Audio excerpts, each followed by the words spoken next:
Ya, Anda kembali bersama kami dalam Pro Kontra, membahas tentang tragedi kemanusiaan di Rohingya. Saya ke Pak Hajrianto, Ketua PP Muhammadiyah. Jadi begini Pak Hajrianto, karena kan sudah banyak yang mengatakan, bahkan Kapolri sini mengatakan ada pihak yang menggoreng dan mengarahkan kepada untuk menyudutkan pemerintah Jokowi. Ini siapa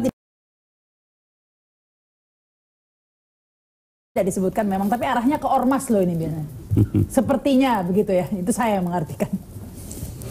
Ya, mungkin kita harus memulainya dari pembukaan Undang-Undang Dasar 1945. Kan kita tujuan pemenang bangsa Indonesia dan seluruh tumpah darah Indonesia, memajukan kesejahteraan umum, mencerdaskan kehidupan bangsa, dan ikut melaksanakan ketertiban dunia berdasarkan kemerdekaan, perdamaian abadi dan keadilan. Hasil salah satu tujuannya adalah ikut melaksanakan ketertiban dunia. Itu berarti 1/4 atau 25% dari tujuan kita membuat negara. Itu kan yang 25% ikut melaksanakan ketertiban dunia. Apa yang terjadi di Myanmar dalam hal ini menyangkut etnis Rohingya, yang faktanya itu memang berhimpitan ya antara etnisitas dengan agama, sehingga dengan demikian itu memancing sebuah respons atau reaksi dari umat Islam di seluruh dunia, termasuk di dalamnya Indonesia. Meskipun sebetulnya kalau kita meletakkannya dalam konteks pembukaan Undang-Undang Dasar 1945, tidak harus umat Islam saja, karena ini juga menyangkut kemanusiaan ya, tugas sebuah negara yang diamanatkan oleh Undang-Undang Dasar kita. Tentu rakyat Indonesia yang mayoritas beragama Islam kemudian merespons apa yang terjadi. Tapi mengapa ini responnya kok namanya tidak puas saja, padahal kan sudah banyak seperti disampaikan Pak Andes yang dilakukan kan pemerintah Indonesia. Itu sebuah pemerintahan ya. Politik dalam negeri ketika terjadi ekspektasi orang itu tidak atau belum tercapai, tentu kemudian ada ekspresi pendapat. Tapi ekspresinya kadang-kadang ini agak melebihi atau agak nggak masuk akal Pak. Saya rasa itu harus diletakkan dalam konteks massa ya, diletakkan dalam konteks massa yang kemudian di situ ada psikologi massa. Maka ketika kemudian mengekspresikan kebebasan berserikat, berkumpul dan menyampaikan pendapat, itu bisa melebar kemana-mana. Tapi saya dengar sebuah kepastian bahwa apa yang akan dilakukan di Borobudur itu sudah dipindahkan ke kota Magelang. Saya rasa apa yang dilakukan oleh pemerintah Indonesia merupakan awal yang baik. Jadi ada langkah-langkah kemanusiaan dan ormas saya ikut ya. PP Muhammadiyah itu ikut dalam aliansi kemanusiaan Indonesia untuk Myanmar yang disebut dengan AKIM, yang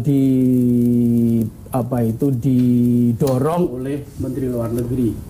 Jadi di situ ada MDMC, Muhammadiyah Disaster Management Center, ada KPKU, macam-macam ya, ada LPBI NU dan sebagainya.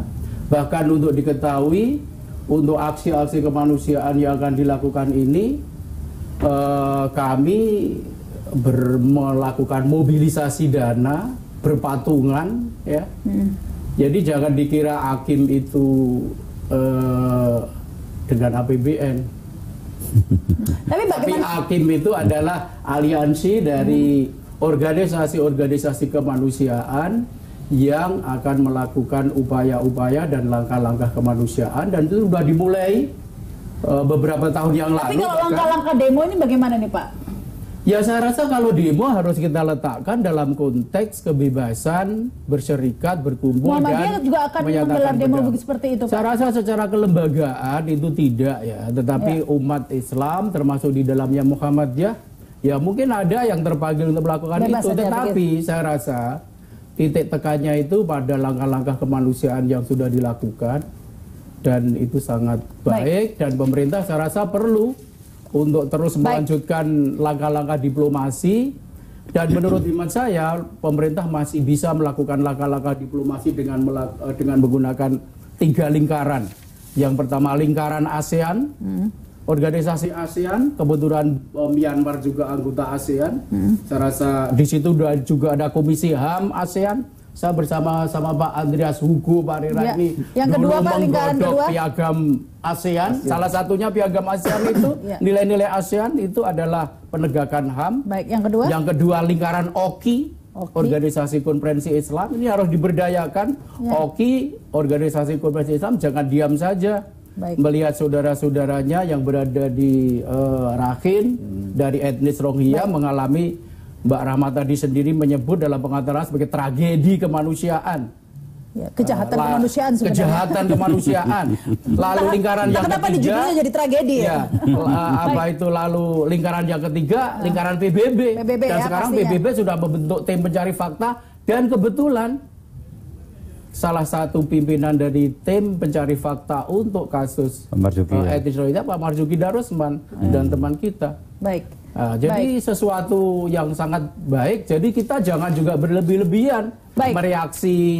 Tapi saya juga Pak Slamet ini ya, karena Pak Slamet tadi menyebutkan ada deteksi dini begitu ya ke masyarakat. Kalau deteksi dini pihak kepolisian seperti apa ini Pak ya? Karena tentunya dikait dengan pernyataan Kapolri begitu ya. Apakah memang karena tidak bisa dipungkiri meskipun ini tidak harus Islam sebenarnya, semua orang pasti mengecam kejahatan seperti itu, tetapi tidak bisa dihindari begitu di masyarakat ini terjadi polarisasi begitu ya antara ormas atau yang jadi kembali polarisasi yang zaman pilkada ini tampaknya bersambung kembali ke situ-situ lagi Pak jadinya Pak. Memang pilkada DKI ini memberikan inspirasi segalanya. Di bawah Leksesputan Kapmas itu memberikan inspirasi. Jangan sampai itu terjadi pengulangan ketika ada isu-isu nasional maupun isu yang berbau agama yang seperti berbau SARA utamanya, khususnya soal agama. Ya. Nah, Rohingya ini apakah juga mengarah ke sana nih Pak? Akan mengarah ke sana deteksi dini pihak kepolisian ini sudah melihat tidak? Karena Kapolri mengatakan seperti itu begitu kan? Kalau itu tidak diantisipasi, tentu akan menjadi gayung bersambut, akan digulirkan seakan-akan pemerintah. Namanya tadi beliau menyebutkan persepsi ya, persepsi.